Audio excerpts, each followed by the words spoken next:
Procurement and Supply. Unit 6, International and E-Sourcing Content. Section 3, Customs Processes and Procedures. In all dealings, there are various processes as well as documentations to authenticate transactions. Like international sourcing, there are several processes and documentations. In this section, we are going to delve into critical international issues as far as sourcing globally is concerned, or as far as international sourcing is concerned.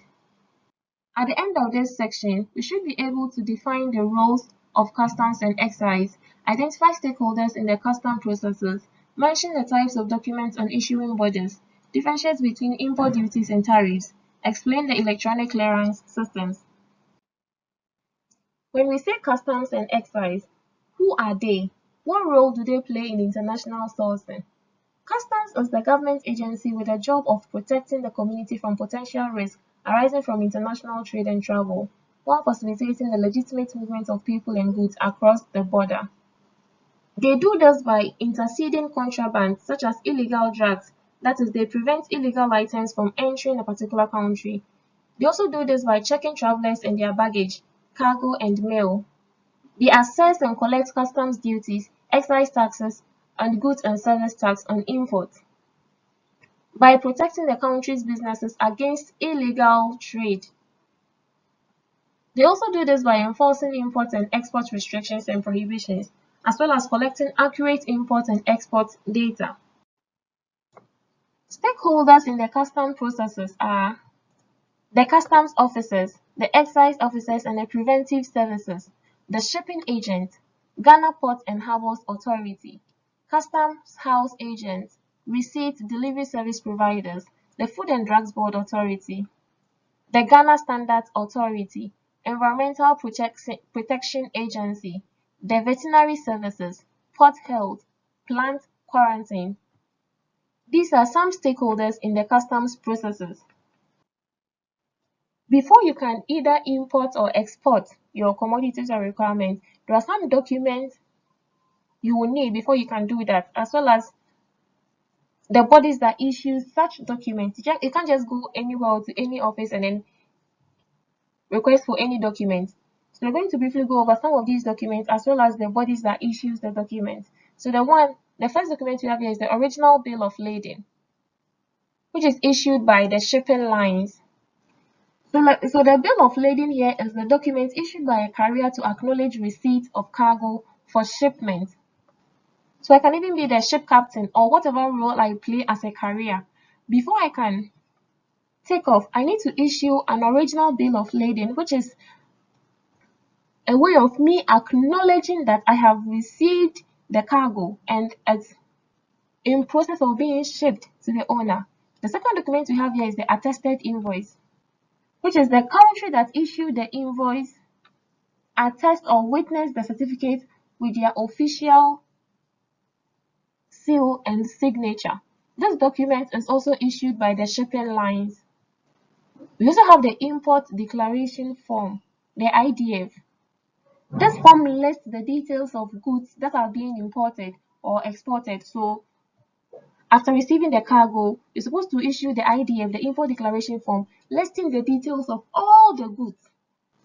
This document is also issued by the shipping lines. So the original bill of lading, the attested invoice, and the import declaration form are all issued by the shipping lines.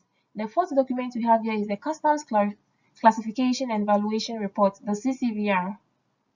So this is the customs procedure or procedures carried out by customs to determine the custom value of imported goods, the goods being imported.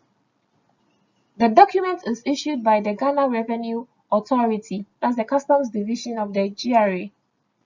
The tax clearance certificate is the fifth document used in international sourcing. This document confirms up-to-date payment of taxes, and it's issued by the Ghana Revenue Authority, the customs division of the Ghana Revenue Authority. We also have the taxpayer's identification number, that's the TIN that recently we all were required to register for. This TIN is also issued by the Ghana Revenue Authority, the customs division of the Ghana Revenue Authority. We have the delivery order, which is a document issued by the owner of the requirement or the cargo to deliver the goods to another party. So as a supplier, I give a delivery order that the goods can be issued to the party or a different party. This document is also issued by the shipping line. We then have the permit and license. As an organization, you're supposed to make sure you obtain all permits and license that will be required or that you require in order to deal with your international sourcing. The Food and Drugs Board, the Ghana Standards Authority, Environmental Protection Agency, Customs, Chemist, and all other necessary permits that you require. They will issue such permit and license. Electronic Clearance System. This is a modern e-clearance system dedicated to electronic processing of air and cargo to enable faster and more efficient customs clearance. The application of the new electronic customs clearance has remarkable efficiency and benefits to import and export businesses. It helps reduce cargo clearance time, paperwork in customs documents, and saving costs during procedure completions, as well as the state administration of customs.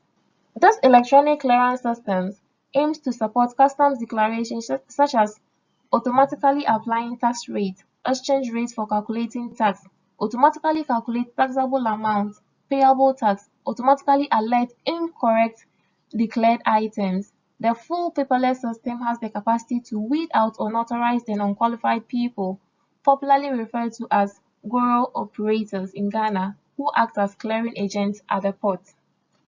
In conclusion, we have looked at customs processes and procedures. We also highlighted on some rules of customs and excise. We later on looked at some stakeholders in the custom processes. We have also looked at some types of documents and their issuing bodies. We have also explained import duties and tariffs. Lastly, we explained what electronic clearance systems entails. Thank you.